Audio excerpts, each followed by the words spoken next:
Hi, and welcome once again to Sunshine Startups live from Emerge Americas in Miami. I'm your host, Jim Ryan, entrepreneur, investor, and startup enthusiast. I'm joined by Dr. John Wensveen. We are having a great time, John, aren't we? We're having a fabulous time. Day 2, Emerge Americas, 10th anniversary edition. Again, I keep saying every time we get the cameras going, how much I love going on the road, because it's the first time we've done it, and I think we're going to continue to do it. And I know we got a great entrepreneur that's with us from California, and who knows, maybe we'll be in California on the road with Sunshine Startups Live. We're going all the Sunshine States. With it. We want to host. Okay, we're there. That's terrific. So, as John mentioned, we're meeting with entrepreneurs and startups, and we're doing these 10-minute vignettes to really showcase them.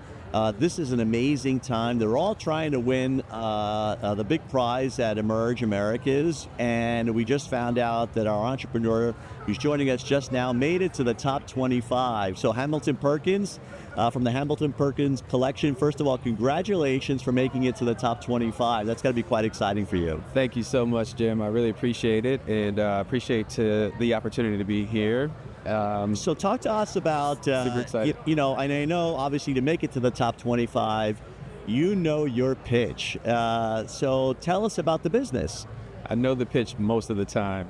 I can tell you about the business though. My name's Hamilton Perkins. I'm founder of Hamilton Perkins Collection. And if you can imagine, plastic as far as the eye can see, and if you can imagine that it's 100 degrees outside, and imagine that all you smell is the smell of burning plastic. This was the scene that I was in when I really saw the problem firsthand of kind of what the magnitude is. There's 350 million tons of plastic made every year. Less than 10% gets recycled. Another problem is that polyvinyl chloride, or PVC, is also about 40 million tons created every year. Less than 1% is recycled. So essentially half the world's plastic's been created in the last 15 years. Our company takes that waste and we turn it into product.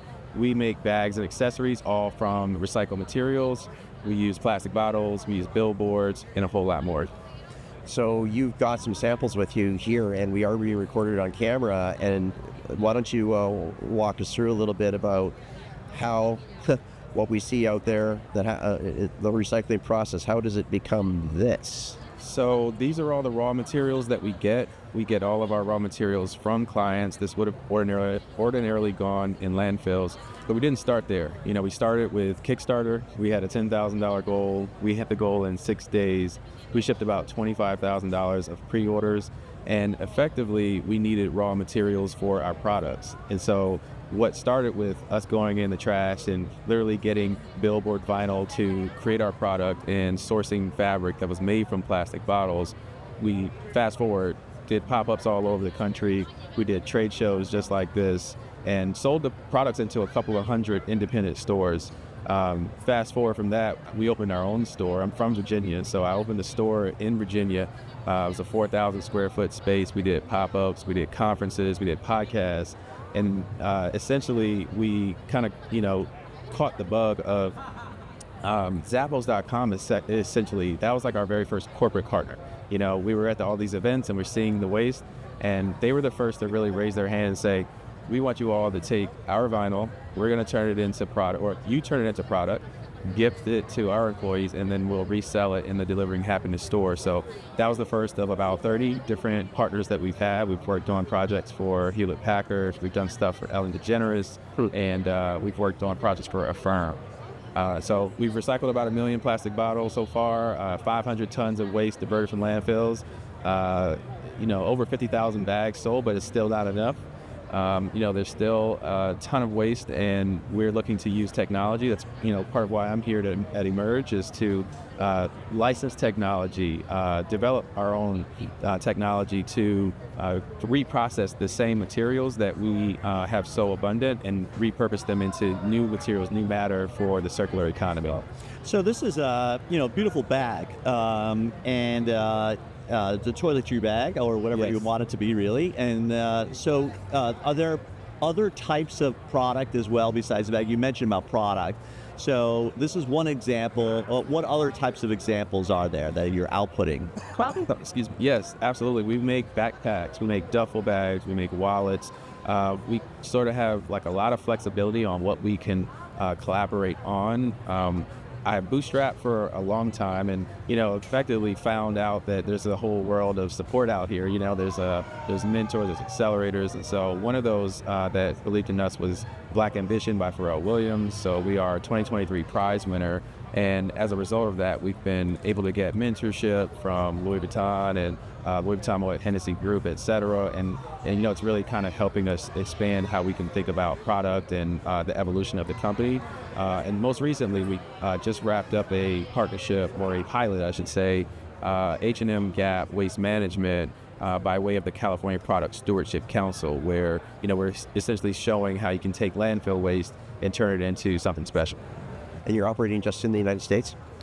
Yes. Currently, we're operating mainly in the United States. We've sourced a few materials from Haiti in the past, and we've also sourced materials from I would say the majority of everything's United States based right now, but more to come on that. We do have a ton of opportunity, I would say, in the rest of the world. I mean, this is it's a national problem. It's also a global problem. So we're just looking forward to continuing to sort of we'll continue to go east.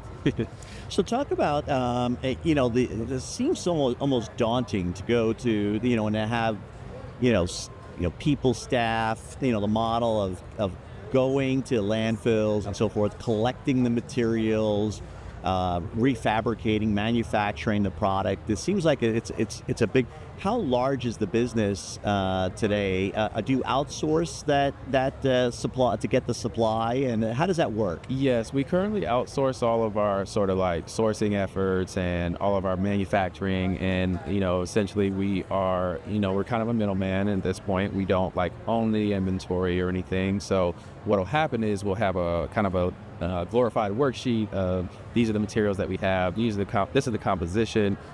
This is if you're doing a life cycle assessment, per pound, we can expect this amount of carbon to be reduced, and we'll, present that to a client. The client will say, okay, we want this type of material, we want this type of product at the end of the day, and then we'll go back to our list, and then we'll fulfill the order based on that. So another cool thing that's happened for us is, we graduated from the Los Angeles Clean Tech Incubator, where we've been able to get amazing support, mentorship, and just kind of understand what is available to us in terms of having our own facility, having our own processes. So our vision is definitely to bring some of that in-house and really take control over the science. And we're always looking to meet more people. So if you have anybody that we need to speak to, let us know. Maybe we can find a VP of science or something in the network.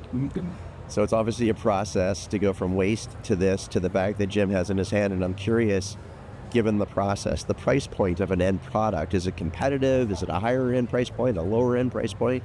Yeah, so we're trying to be somewhere towards the premium end, I'd say. We typically, it's always, I don't know who said this quote, but it's the fact that things are so inexpensive in fashion is not necessarily a good thing, basically. It shouldn't be that inexpensive, if it is. So, we believe in quality, we believe in value, so we're definitely on the premium end, but I would say on the flip side of that, we do want to have impact. So, we're sort of starting with what will be the premium end, and then we'll eventually kind of, make it more widely available. And, it'll just be kind of a testament to, I think I was looking, I'm in a fellowship as well, and we were being trained, and, I got to shout out everybody from Labstart, and they were training us about the model on how to think about this, because this is a long road. This is a hard thing.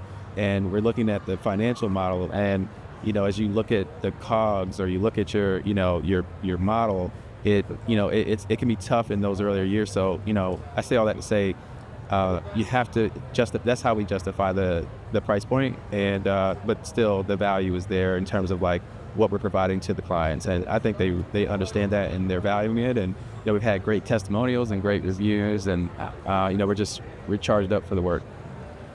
So obviously you're looking at Emerge. We mentioned about congratulations again, making it to the top 25, going on to the final stage hopefully soon. And what are you looking, besides being on the top stage here for the final prize, what are you looking to capture out of Emerge? Wow, in many ways I've captured it, just this essence, this conversation. It's meeting people. We hosted an amazing dinner last night after the show, and just all the entrepreneurs. Thanks for the invitation. Well, you're invited now. You're in there. It's amazing just meeting so many founders. Too late. So many founders. Well, I'm hosting it in California now. It's so many founders and investors that I think just don't know each other, and I think it's about collaboration, and there's so much magic I feel like that unlocks. I think admittedly I've spent more time at kind of like retail shows or like, textile shows, and, everything's special for a reason. But I think here there's a magic to how you can connect, and, there's a sense of like you're actually doing something that's changing the world as well. So, I'm looking to meet as many people as possible in fashion companies. Would love to speak, people in innovation, people that are into like all sorts of funding. It could be non-dilutive funding. I definitely nerd out over all the just different things that go into the science of this. So chemistry, engineering, and AI. We have a lot of data, and we could use help kind of supporting it. So thank you. And how do potential customers or venture capitalists, or all the list that you just mentioned, how do they get a hold of you? And the company, of course. Yeah. Yes, I'm on LinkedIn, but you can always, I can drop my email. We're just, it's info@hamiltonperkins.com, and it's Hamilton Perkins on LinkedIn. And please reach out, and if not, I'll reach out. It's you, it's the brand. I love it, and I love what you're doing. And the Hamilton Perkins collection, super entrepreneur, making it to the top 25. Hamilton Perkins, thanks so much for being on the podcast today. Okay, thank you so much. Congratulations. We'll be watching for you today. Thank you, John and Jim. Remember to subscribe, like, and share the Sunshine Startups Live podcast, and follow us on social media. If you're interested in sponsoring or appearing on the show, please email us at booking@sunshinestartups.live.